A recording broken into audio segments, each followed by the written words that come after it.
Mes motos, elles bougent de 14. De bien étranges créatures, sujets de monde miniature, Une attaque-tête.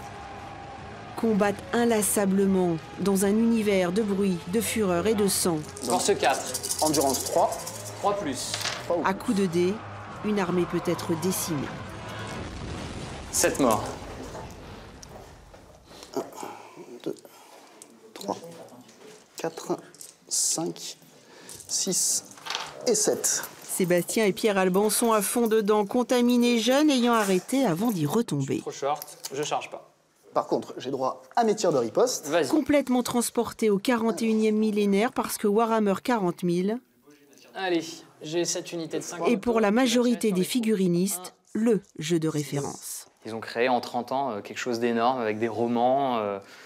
Donc c'est vraiment un univers très très profond et c'est ça qui fait qu'on reste dans ce jeu-là et qu'on y revient même quand on s'arrête parce qu'il y a d'autres jeux qui peuvent prendre le devant de la scène. Ça dure jamais très longtemps. Sauvegarde t-shirt 6 ou plus. Allez. Des règles du jeu, nous ne vous dirons rien. Eh ben, j'en sauve qu'un. Tellement elles sont complexes, détaillées dans des ouvrages très épais. Moins 4, ça fait une blessure automatique. C'est un jeu vraiment très stratégique où chaque choix est important. Et c'est un jeu de convivialité également, où on rencontre pas mal de personnes, des personnes d'horizons très différentes. Et c'est vraiment ce qui m'intéresse dans ce hobby-là. Et pour des joueurs aux goûts différents, il existe des mondes aux antipodes les uns des autres. 17 plus 1, 18. Ça fait une blessure critique, je dois faire un test de morale et si jamais je le rate, il y a pour tous les goûts, vraiment tous les goûts. Western, post-apocalyptique, médiéval fantastique, historique.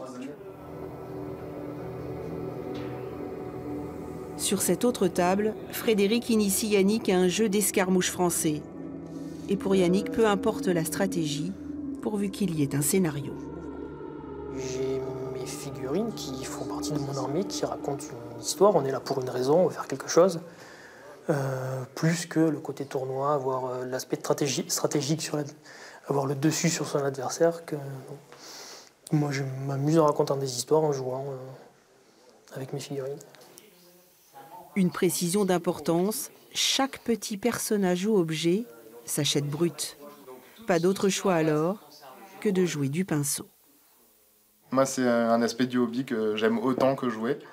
Mais non, mais j'aime beaucoup peindre, déjà parce que ça me détend. Là, je parle avec de la musique. Et puis, c'est vraiment un plaisir. C'est le premier plaisir du hobby, en fait, pour moi. Ça a été de peindre. Et après, de jouer avec mes figurines peintes. La satisfaction est telle que certains passent plus de 10 heures à décorer un seul personnage. Les figurinistes sont donc des passionnés se jouant des époques, de grands enfants imaginatifs, l'espace d'une partie loin des réalités, comme hors du temps.